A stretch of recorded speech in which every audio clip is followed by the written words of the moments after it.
Bonjour chers compatriotes, frères et sœurs dans la foi.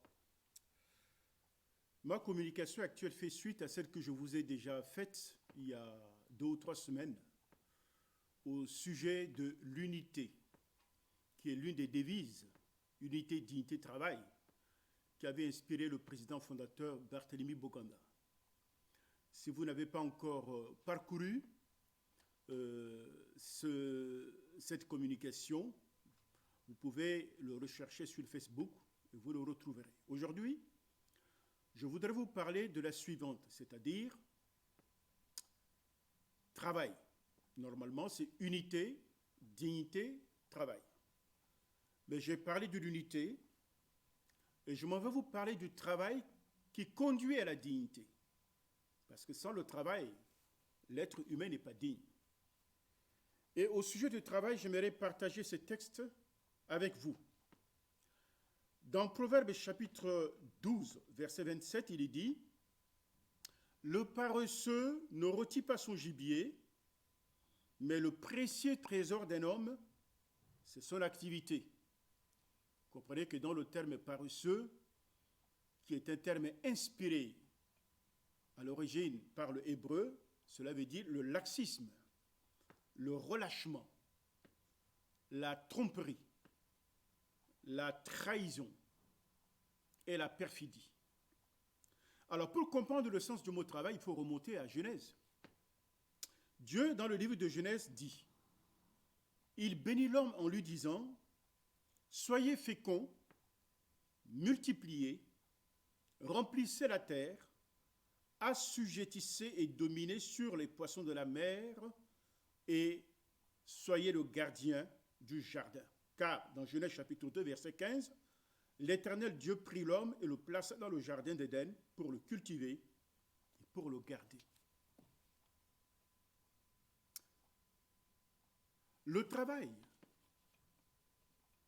a été dans l'ensemble de packages que Dieu a donné à l'être humain qu'on appelle le mandat culturel.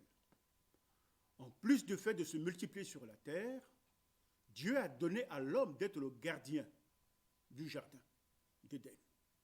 Autrement dit, l'être humain créé à l'image et à la ressemblance de Dieu est un être actif, un être qui travaille comme Dieu. Lui aussi, il a été un Dieu créateur. Et Dieu nous donne le génie. Dieu nous donne le sens de la création. Dieu nous donne le sens poétique. Voilà pourquoi il a dit à l'homme, tu vas être le gardien du jardin sur lequel j'étais établi Seigneur. Ça, c'est avant que le péché soit commis. Mais lorsque le péché s'est introduit dans la relation entre Dieu et l'être humain, le travail prend une autre connotation. Dieu va dire que toi, homme, tu gagneras ton pain à la sueur de ton front. Et le travail, à partir de ce moment, est devenu une malédiction. Parfois, on s'investit pour avoir peu de résultats. Il faut trimer, il faut souffrir pour pouvoir arriver à manger. Mais lorsqu'on croit en Dieu, le travail devient la justice du Seigneur. Et Dieu nous interpelle à tout faire comme si nous le faisons pour lui. Peu importe là où tu te trouves, peu importe le patron pour lequel tu travailles. Parce que Joseph était dans la cour de Potiphar, qui a été un patron qui n'est pas chrétien. Il était idolâtre.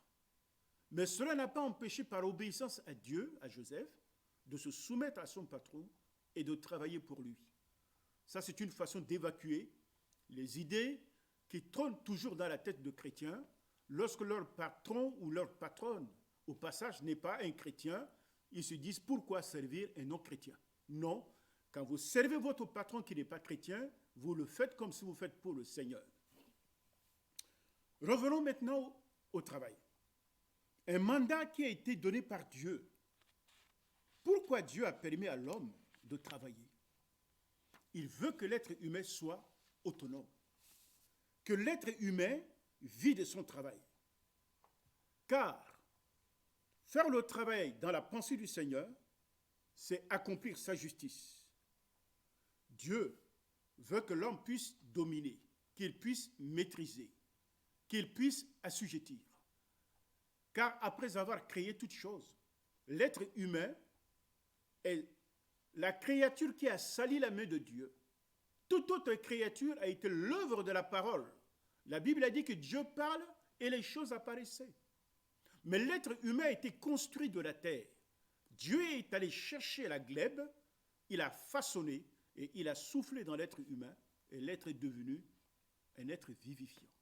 Donc, l'être humain, artistiquement, est produit par la main de Dieu. Et il partage certaines qualités divines. Il y a des qualités qui sont en Dieu, qui sont des qualités que l'homme n'a pas, mais il y a des qualités qui sont en Dieu que l'homme peut partager, telles que l'amour, le relationnel, et bien d'autres encore. Et entre autres, le travail, car Dieu, il est actif. Même le repos de Dieu, c'est un repos actif. Mais nous, quand il nous donne le repos, c'est pour nous reposer de nos œuvres. Quand je dis se reposer de ses œuvres, ça signifie qu'on a travaillé. Et quand je dis travail, c'est le travail juste. Pas le travail d'une prostituée ou le travail d'un voleur. Parce qu'à l'époque, quand j'étais encore enseignant, je parlais du travail en sens économique. Et il y a un élève qui m'a donné un exemple. Et je lui ai dit, mais de quel travail il s'agissait, ton travail? Il m'a dit, non, mais lui et son cousin, parce que c'était des gens de voyage, leur travail, c'est d'aller démonter les roues des voitures, démonter les radios qui sont dans les voitures et aller les vendre. Ce n'est pas ce genre de travail que j'en parle. Je parle du travail juste. Car la Bible a dit que celui qui vole, qu'il ne vole plus, mais qu'il travaille des semaines pour venir au secours de l'autre. Nous sommes un peuple qui est très lié à la nature. Dieu nous a donné 625 000 km², 623 000. Notre terre est immense, elle est riche. Dieu n'a pas mis cette terre en Europe. Il l'a mis en Afrique, au cœur de l'Afrique. C'est pour dire qu'avec nos 5 ou 6 millions d'habitants, même pas, chacun peut avoir une parcelle à volonté. Et nous pouvons vivre de la terre. Dans l'ancien temps, il y a un groupe de penseurs qu'on appelle des physiocrates. Ils adorent la terre. Pourquoi? Parce que lorsque tu donnes une semence à la terre te rend au moins 30, au moins 60, au moins 100. Et ils trouvent que c'est le miracle de la terre. Et ils appellent la terre comme la terre nourricière, une mère nourricière. Et nous avons de belles qualités de sol, des belles qualités de terre que Dieu nous a données. Et nous pouvons faire beaucoup de choses dans notre propre pays. La terre peut nous mettre à l'abri des besoins. Mais si et seulement si, nous sommes des êtres actifs qui travaillent. Parce que celui qui travaille, il est indépendant. Celui qui travaille, il est autonome. Et surtout dans notre pays, qui est un pays en développement, tout reste encore à faire. Nous avons des parcelles d'intervention. Et nous ne devons pas dormir sur notre laurier sur la paresse. Chacun d'entre nous doit être appelé à travailler. La terre est là. Nous pouvons faire l'élevage. Nous pouvons même investir l'Europe avec nos produits d'élevage. Parce que les qualités de viande que nous avons, c'est des qualités de viande de très haute valeur, nutritionnelle. Toutes les viandes que nous trouvons ici en Europe, c'est des viandes qui viennent des États-Unis, qui viennent du Brésil, très hormonées, et qui apportent des perturbateurs endocriniens et qui gênent les gens dans leur santé. Nous pouvons élever et nourrir même l'Afrique centrale. Le Brazzaville n'a pas assez de viande. La viande peut quitter la Centrafrique. Vous voyez ce qu'on peut faire? On peut nourrir l'Afrique centrale et même nourrir l'Europe si nous savons faire produire chez nous. Vous suivez mon regard? Nous pouvons produire des produits à haute valeur ajoutée au lieu d'envoyer nos produits comme ça en état brut à l'extérieur, qui coûtent cher à l'envoi et qui au retour ne nous apportent pas grand-chose. Voilà le sens du travail. Celui qui a la main nonchalante meurt. Mais celui qui a la main active, il vit dans la richesse. Et la richesse n'est pas que matérielle. La valeur de l'être humain en Afrique n'est pas que la richesse matérielle. Le sens du mot richesse a été perverti lorsque nous sommes au contact des Occidentaux. Être riche, c'est avoir de la relationnelle. C'est être en accord avec tout le monde. C'est être bien. On dit que la réussite d'un individu chez nous profite à toute la société. Comme on le voit en Polynésie. Tu vas chercher les produits de la pêche, mais c'est tout le village qui vient en bénéficier. Ça, c'est une grande richesse que nous sommes en train de perdre et que nous avons même perdu au niveau de l'Afrique. Et nous devons renouer avec ces valeurs, qui sont des valeurs ancestrales et qui font la particularité, les spécificités de nous les Africains et les Centrafricains en particulier. Nous sommes réputés être un peuple pacifique, un peuple généreux, un peuple qui donne, un peuple qui partage. Ça, ce sont les valeurs chrétiennes. Il n'y a pas plus grande valeur que celle de partager. Et même notre pays, en se développant, il va rejaillir dans son développement au niveau de l'Afrique centrale, au niveau de toute l'Afrique. On aurait même besoin de ressources humaines pour venir travailler en Centrafrique. Si et seulement si nous tenons la situation par le bon bout et que nous commençons à être actifs et à travailler. Cela suppose que nos cœurs doivent être dans la paix. Sans la paix, personne ne peut travailler. Et donc, la sécurité, la sérénité doit être la condition sine qua non pour que le cadre du travail se définisse et que chacun d'entre nous puisse s'investir dans la spécialité qui est la sienne. Et pour être capable d'être quelqu'un qui travaille, mais il faut être formé. Et c'est pour ça que la formation dans ce contexte devient très importante. Le travail n'est pas que le travail du bureau. Il y a des gens qui ont une intelligence manuelle. Et nous pouvons développer dans notre pays. Tout le monde ne va pas être que les gens du bureau pour porter les cravates et les costumes. Ceux qui sont sur le terrain, ils gagnent beaucoup plus. Regarde même en Europe. Ceux qui gagnent beaucoup plus que tout autre, c'est les plombiers. Ils peuvent facilement gagner entre 3 000 et 4 000 par mois. Plus que ceux qui ont le doctorat. Et donc, chez nous, le travail manuel ne doit pas être négligé, ni doit être méprisé, ni minimisé. Le travail manuel est celui qui nous convient le mieux. Voilà, dans ce contexte, que le président fondateur Boganda inscrit dans notre devise le travail. L'unité, nous en avons déjà parlé, et le travail. Le travail peut se faire de manière individuelle, mais comme il peut s'accomplir en groupe dans l'unité, on peut se mettre en petit groupe, en coopérative, on peut se mettre sous forme de tontine. À l'époque où j'étais encore chez mes parents dans le village, les gens faisaient ce qu'on appelle des coopératives, des main-d'œuvre.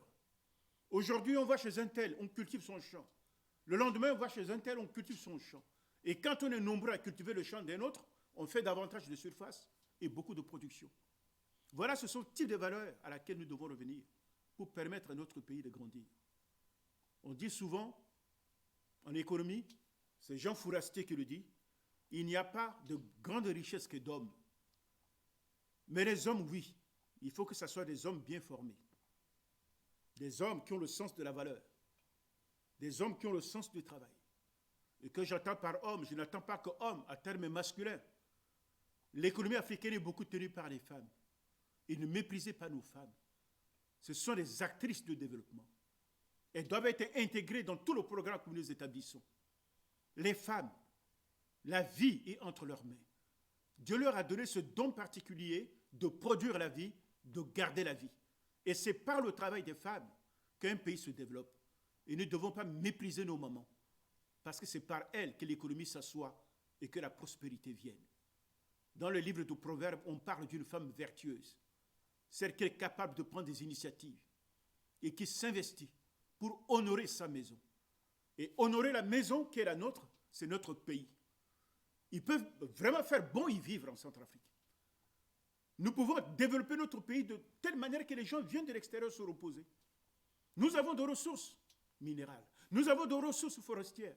Nous avons la faune. Les gens vont quitter l'Europe pour aller en Centrafrique, aller faire la chasse. Et ces trucs peuvent nous faire entrer de l'argent dans le pays et s'occuper de nos grands-parents. Voilà, ne négligez pas le travail. Si vous êtes à l'école, investissez-vous pour bien apprendre. Si tu es étudiant médecin, investis-toi pour être un vrai médecin, pour soigner les gens. Si tu es un agriculteur, un ingénieur agronome, transmets ce que tu sais, ton savoir-faire. Mets-les à la disposition des gens de ton peuple pour que chacun, pour sa part, s'investisse. Ce serait apporter sa pierre à l'édification nationale.